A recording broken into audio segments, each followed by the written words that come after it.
I just asked him, well, if not me, then who? Exactly. You know, are you going to do it? Right. I mean, They be the main right. one got stuff to Something say. to say, right, and nothing to contribute. Right.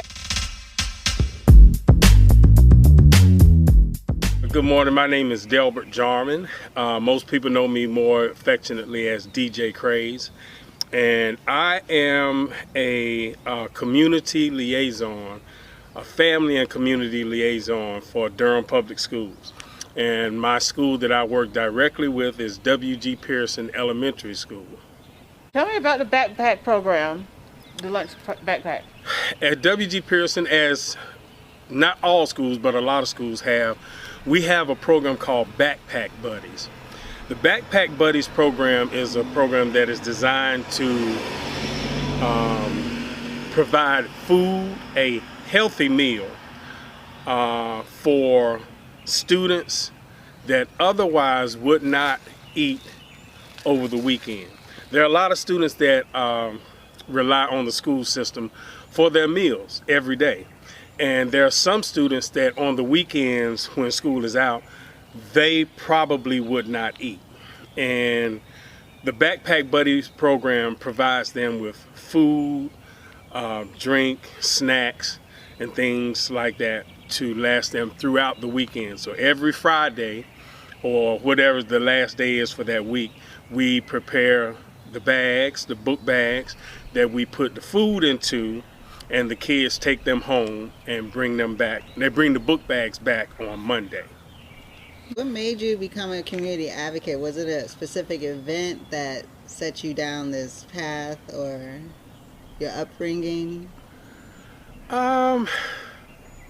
You know, I can't point my finger at one thing, but it's just something that has always been in me. I have 3 boys, and all of them are disc jockeys as well. My oldest son, you may listen to, he's on 97.5. He goes by the name of DJ Double J. And I started Double J off to DJing when he was 5 years old.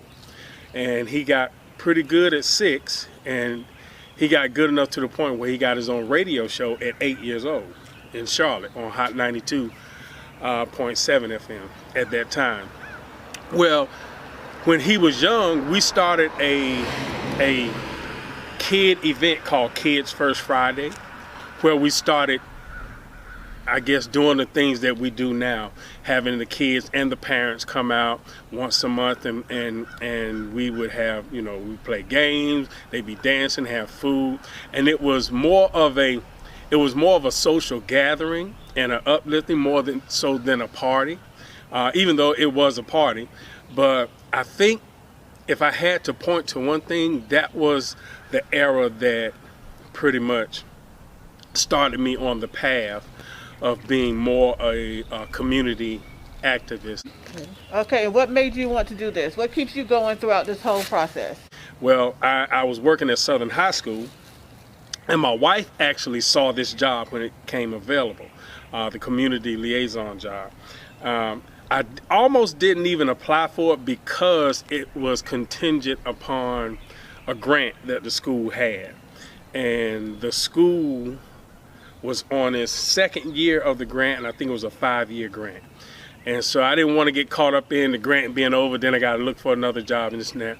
But the passion inside of me, knowing who I am and what I do, said look into it. And so I applied, and I subsequently got the job, and I love it. Okay. So I'm assuming that a lot of kids come to you and talk to you and confide in you.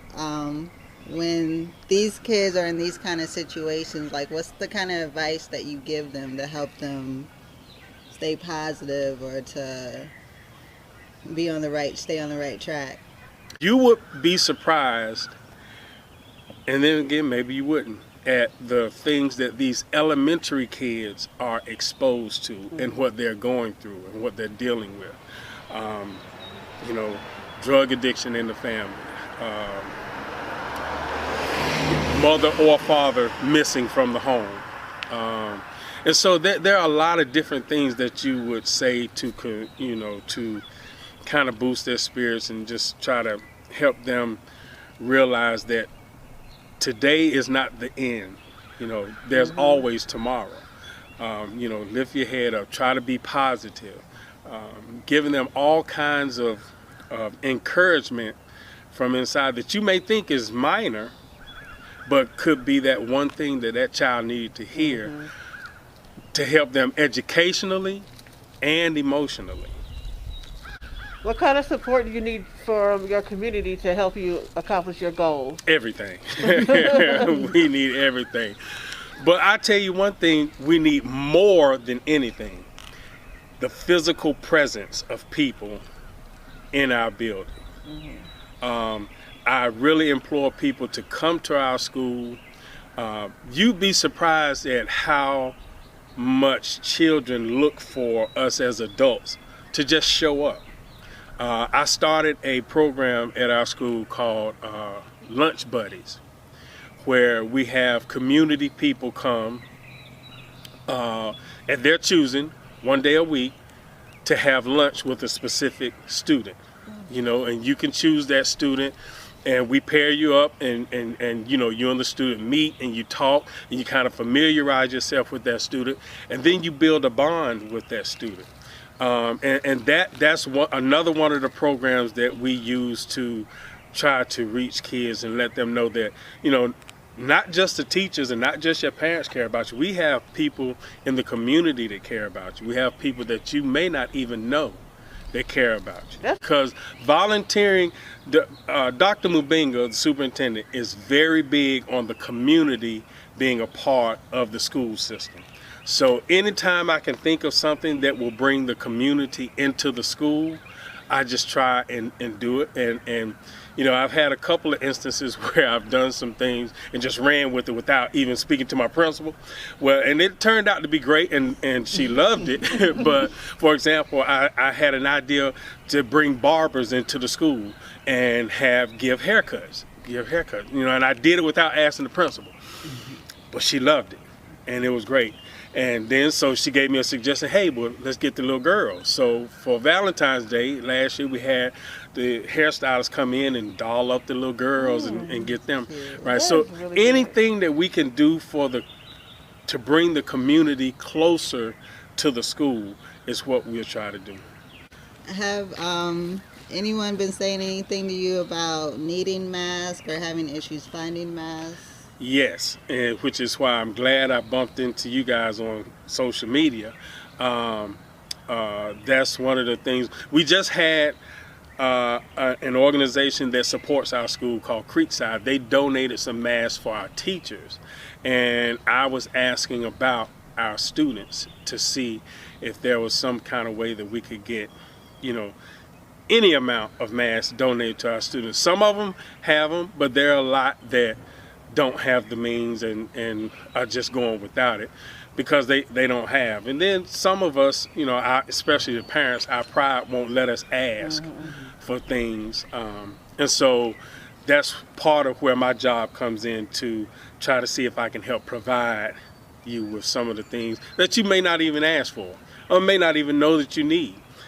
So that's why I'm so glad for you guys and your organization, what you're doing, because trust me, it is a tremendous help, especially in this crazy time that we are in. Yeah. And it's crazy how the universe or God works, because we weren't even thinking about school kids. Like, we were thinking about other organizations and adults, and really children have been like the most asymptomatic. They didn't probably the main ones need to wear a mask Yes. than anyone else. So I'm glad it all worked out for you. And I just think you're amazing. Yeah. Anybody that works in the school, hats off, because kids are something else. They are. So I think that you're packing here your passion for your community. I think that's really nice. I think that's beautiful. Yeah. Well, thank you so much. How do you handle like negative people or negativity? Yeah, like if people say, "Why are you doing so much? Just clock in and clock out." You're doing extra. Yeah. You know, it's funny that you ask that question, because I do get that, and not just me. There are a lot of people like me in the school system. Big shouts to my man Roderick Till, who's the principal at Pearsontown Elementary. Larry Thomas, who has a mentor group that I actually patterned my mentoring group after. My man Salahuddin Abdallah, who's a community activist and just does so many wonderful things for adults and kids in the community. So there are a lot of people just like me that are working in the school system and with the school system that are doing a lot. Yes. Right, because we do get the negative feedback, and it's so crazy because the kids do get on your nerves. I mean, we're human, so that does happen. But then once you realize, or once you reach one person, you feel that it was all worth it. And then That's what keeps you going. That's what keeps us going. And then you have times like the summer, and then you have times like now where we've been away from the kids, the good kids, the bad kids, all of them, and I miss them all. You know, and funny as it may sound, I miss some of the troublemakers more so than the good kids. That may sound crazy, but it is what it is. I love all of our students. I love all our kids. I love what I do, and I'm very thankful to be in the position I am to do it. Well, that's amazing. I gotta give you a hand clap. Yes. Well, thank you. We Thank appreciate you. I give you all a hand clap for doing what you do. Thank you It is so much. tremendous.